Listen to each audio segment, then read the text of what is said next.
today we're basically just want to do a quick little video of what we expect to see and want to see out of Scream 5.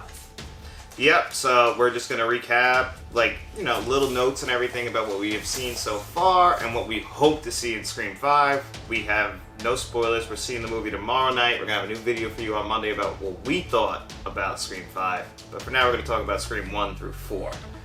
Which the first 4 movies were directed by Wes Craven, and the new one is directed by the duo who did Ready or Not. And this also isn't written by Kevin Williamson, who did the 1, 2, and 4. So this is a whole new franchise, kind of like a reboot, hence the name Scream.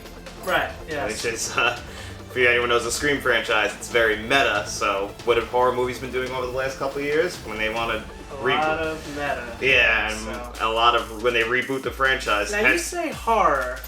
Would you classify? I guess it's classified as horror, but it's really a slasher, maybe a thriller. It's kind of a horror comedy. It's really playing with the genre of horror. Right. Yes. It makes fun of itself. It's very self-aware. Yeah. It's again. I don't really classify it as. It's not very scary. It's more of a edge of your seat mystery thriller. It could be a bunch of things. It could be labeled a bunch of things, and that's why we love it. Yeah, especially, for me, it goes, as far as order of, what I enjoy, it goes Scream, Scream 4, 3, and then 2. Scream 2 is my least favorite of the original 4. See, I somewhat agree with that, because I don't love the theater scenes in Scream 2. However, I forget the actor's name, Sidney's boyfriend. I don't remember his name, but I love that cafeteria scene when he jumps up on the table and he's singing, I think I love you, so what are you so afraid of? You messed up the words. Yeah, I fucking hate that scene, you actually. Can't say that either. That scene makes me cringe, and I feel like Timothy Olyphant's face in that scene looking at them. Is that the actor's name? No, he's the other guy who actually turns out, spoiler for Scream 2, who turns out to be one half of the killers. Oh, the guy who's a Marine in every movie. Yeah, Okay. Timothy Olyphant. He was actually recently on The Mandalorian. He was the guy who had the, Boba Fett suit. Right, yes. That was Timothy Olyphant, and he was also in Once Upon a Time in Hollywood recently. I know you haven't. Oh, you did see that. I did see that, Yeah, so he pops up in everything. He's just that guy, but he's a good actor. But yeah, him in this movie, he just plays such a... Him and Billy Loomis's mother. Yes. Turns out to be one of the killers in 2. What's her... Again, we're talking spoilers, so if you haven't seen 1 through 4 yet. Yeah, sorry about that, but yeah, as far as Scream 2, but Scream 1 is the all-timer. That saved horror if you really think about it. Yep, Wes Craven, him and Kevin Williamson, that was a great movie. So Kevin Williamson wrote the script for it, and then Wes Craven directed. Yeah, and Wes Craven he was a director for hire. He turned down Scream. He wasn't going to direct it At first, yeah. Yeah, and then they called him up and they said, "What's it going to take?" And he said, "Give me an offer. I can't refuse." And Kevin Williamson called back the studio, and they said, "All right." And they called up Wes, and they said, "All right, what do you want? We'll give you that." And that's what happened, and the rest is history. He turned it down because he was coming off of Nightmare on Elm Street movies. Yeah, well, he only directed Nightmare on Elm Street 1 and 3. No, he wrote 3. He helped write 3, and I thought he directed 3. No, 3. And he came back for Wes Craven's New Nightmare, which is like a prelude to fucking Scream. Yeah, in a way. When you really think about it. And he made a cameo in Scream, dressed up as Freddy. He was the janitor. When Henry Wiggler peeks out and says, Arthur Fonzarelli. Hey. Sorry about that, Fred. Who also is great in this movie. He's a comedic actor. Henry Winkler. Yeah, the Fonz. Yeah, he's a comedic actor, but he plays a pretty serious role actually in this movie. Yeah, it was crazy to see him get killed, but hey. Yeah, well, he gets killed actually. All these kids just have no feelings. Their principal gets hung up by the goalpost, and what do they want to do? They want to get in their cars and go see this guy. Yep. Shows you the emotions of these kids. On the football field. Yeah. Again, so we're talking Scream 1 a lot, because that's just our favorite. Yeah. We watch that every year, Scream 1. And, sometimes I will rewatch the sequels. Like this past year, I watched Scream 3 and 4. I watched all of them in the lead up to 5 as well. I don't watch trailers. I don't research movie. I try not to spoil it for myself, so we're kind of going into this blind. I am, at least. I don't know about John. Yeah, I've only seen the first trailer, so the only thing that I know for sure as far as characters coming back are Neve Campbell, David Arquette, and Courtney Cox. I don't know if anyone else from the original is coming back. Well, I don't think you really can, because Matthew Lillard, who's Stu, he should be dead, right? Because he got a TV dropped on his face. Yeah, but Skeet Ulrich is dead from the original as well, and so is Jamie Kennedy. He died. Jamie Kennedy, yeah. You know, but they did find a clever way to put him in 3, where he recorded a VHS. Recorded the videos, yeah. That was one of the best parts of 3. Because there's always got to be a character in a Scream movie that tells you the rules. Right. That knows the horror rules. That's what we need in the Scream movie. They're great movies. They really are. And again, we're talking 1 a lot, but the score in all of them are great.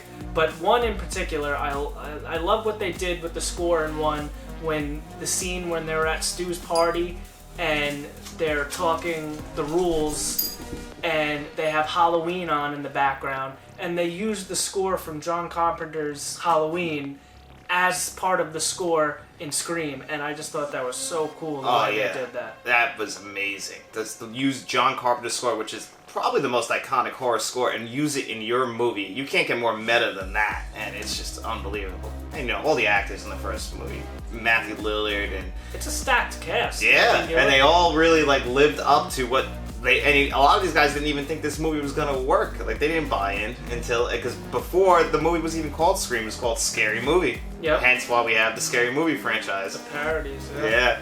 Which is weird, because when you really think of it, Scream itself is kind of a spoof of other horror movies in a way. Yeah, it definitely is. But it's very self-aware. The fact that we're getting a 5th in this franchise is amazing, and they've never been bad. None of them are bad. That's the crazy part. We're going on to number 5, and none of them are terrible. No. Some are better than others. Yeah, 2's my least favorite, but I still think that 2... They're all watchable. Has a great opening with Jada Pinkett and Omar Epps. Yeah. Oh, that's a great opening. Only second to the original opening with Drew Barrymore. Right, yeah. But we should probably note, the reason why the movie got financed is because of the star power draw of Drew Barrymore. So, but she was originally supposed to play Neve Campbell's character. Yep, Sydney. Yep, and she ended up... Turned it down. It's her idea to kill herself. Yeah, she wanted... First scene, she was really played a big part in getting this movie made. She loved the script. She was on the poster. Yeah. And then she dies in the first 5 minutes of the movie. Yeah. And it's like, what the hell is going on? They pulled a Modern Psycho and they changed the lead mid-movie, or in this case, about 15 minutes in. They quoted Skeet Ulrich. Yeah. Billy Loomis. He's around and he's like, we all go a little mad sometimes. Yeah. Correct me if I'm wrong. I think it's Scream 4. Is that the one when they have the Stab-a-thon? Yes. That party in the barn? Yeah, we should probably talk about Stab, which is a movie within a movie. Within a movie. Yeah, where Stab is basically spoofing or making a movie about the Scream franchise, what happened in Woodsboro. Right. So they're just playing along. So in Scream 2 we get Stab, which is supposed to be what happened in Woodsboro. If you haven't seen these movies, they are very, very strongly written. Yeah. And for a horror franchise, especially coming out of the 80s where they weren't strongly written, it was kind of just gore slasher fest. And I don't think there's any nudity in the Scream movies, right? Correct me if I'm wrong, but is there...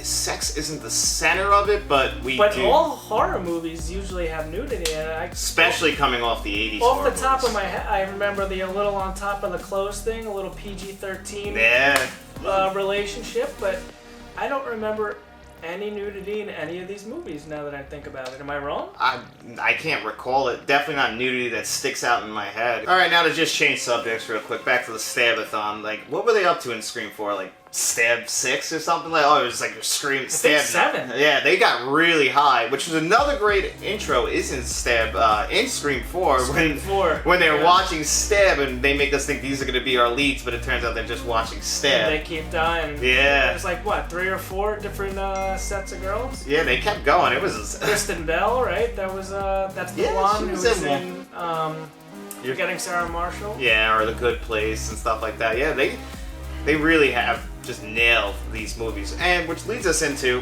what are you hoping for Scream 5? Or Scream, to get right. As long as we don't end up with 3 of them, 3 different Halloweens. I mean, I'm expecting a good movie. If we're following suit to 1, 2, 3, and 4, I don't expect a bad movie. Do I think Sydney's gonna die? That's the big question. I don't think Sydney's gonna be the killer.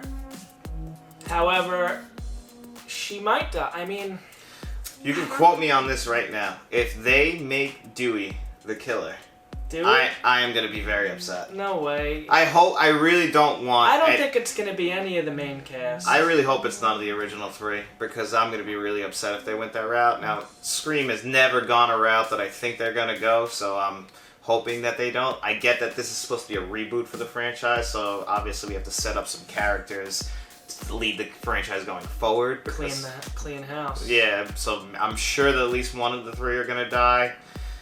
And if I'm placing money, I'm gonna bet that it's David Arquette.